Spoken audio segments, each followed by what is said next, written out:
We often talk about how T.D.E has to do major rollouts this year. You know, we have Isaiah, we have Kendrick, we have SZA, perhaps maybe a new J-Rock album, Schoolboy Q's rumored to drop.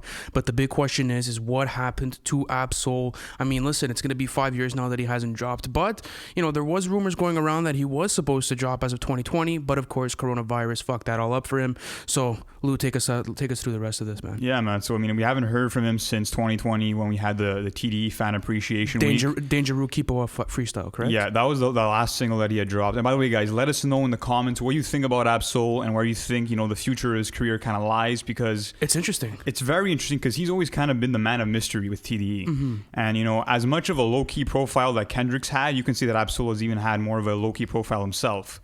And, you know, his last album came out in 2016, Do It, Thou Wilt. And, you know, since then now, it's been, a good 5 years since he's dropped. So... Yeah.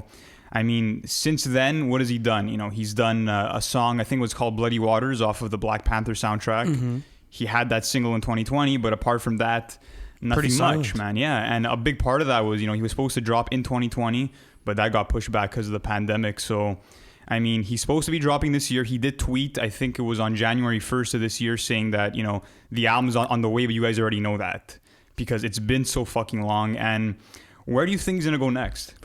Wow, that's a good question because, you know, Ab-Soul never really sticks to one sound in particular, and his writing styles are so unique, and he's a very underrated MC. Like, there was a time, and I continue to say this, like right before Kendrick dropped The Pimp a Butterfly, where people were like, yo, Ab-Soul is the one leading T.D.E right now, just because, you know, Control System and Long-Term Mentality were really, really strong projects, classics in my opinion, especially for the whole T.D.E camp, and, you know, push this whole... you know, so I would say maybe psychedelic hip hop lane into a whole different mode, and also the type of content matter he was speaking about was really advanced for the time and for the industry. So. And a lot of people were actually saying during that time that, you know, he was the best lyricist out of the group, and you can kind of still make that argument. You could definitely make that lyricist. I think it was Joe Budden who had made that comparison at one point, saying like, you know, a lot of people, you know, obviously he's up there and he's respected. There was an interview, I think, where Ab-Soul actually said like, yeah, I'm the best lyricist amongst the whole Black hippie crew. So that was cool to see. But, you know, speaking on his absence, I think a big part of it too was the unfortunate passing of Mac Miller, because they were super tight. And I think it was actually the album These Days, which dropped in 2014, where Ab-Soul had recorded the entire thing at Mac Miller's house. Like, they were close collaborators, and, you know, every time that they collabed, it was amazing. If you look at songs like Matches, Two Matches, what else? We had... I think the song The Law off of Do It, Thou Wilt.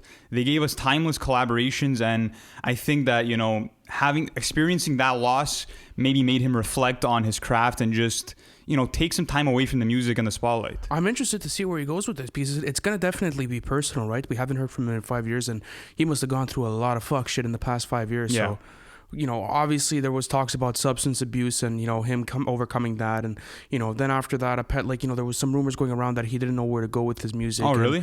Yeah. Okay. And I think, like, you know, his 2016 release was really good in my opinion. It was really strong, but people were questioning it, and they said it wasn't as strong as Control System. So I think maybe there was a bit of comparison there within his discography that he maybe felt uncomfortable with. But in my eyes, anytime Ab-Soul releases something, like a lot of the MCs that we like to talk about on this show, always fantastic material. What really frustrates me is the fact that, you know, he doesn't put up the numbers. I mean, he's never put up an album that sold more than 50,000 copies first week. I mean, you have guys even like Schoolboy Q who have easily put up over 100K first week, and you look at Ab-Soul's recent numbers and it's like 20,000 copies first week, 8,000 copies first week. But I feel as if it's more of an Isaiah Rashad sort of case as well. Like, those two guys are probably the most... They're so low-key, and they're underappreciated, in my opinion. But they're probably the two best rappers on that label besides Kendrick, right? But do you think that maybe Ab-Soul is kind of less... His sound is maybe less marketable than Kendrick's or Schoolboy's? I think it's too advanced. I think it's really too advanced. Like, there's shit on there that I don't even understand. And, like, you have to go back and you really have to, like, look at the way he's doing it. And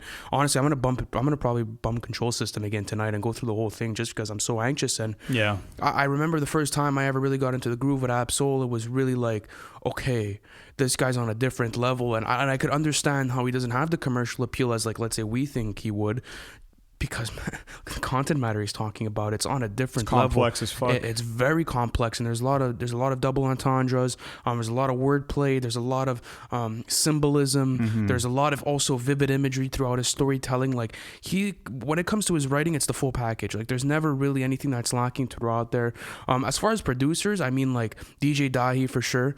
I think that's one guy I want to see direct the whole thing. And other than that, I mean, like, you know, maybe even some live instrumentals. I think his flow and his delivery would go really nice over some live jazz instrumentals. Exactly, and that's something that he even had on the project these days, where he had kind of that psychedelic sound mixed in with some jazz instrumentals, and that sounded really nice for him. So it's going to be cool to see where he goes. I hope that he does drop soon. My prediction is that Isaiah drops first and he follows not too far after that. So, okay, so when are we doing this timeline then? We got to update this because a lot of people like our timelines that we do. So yeah, so I'm feeling Isaiah in April or May. Okay. And then either late May or early June for Absol. That's good. That's me, my guess. What about you? I would say the same thing. I mean, maybe both of them dropping in the same month. Think Possible. that could happen?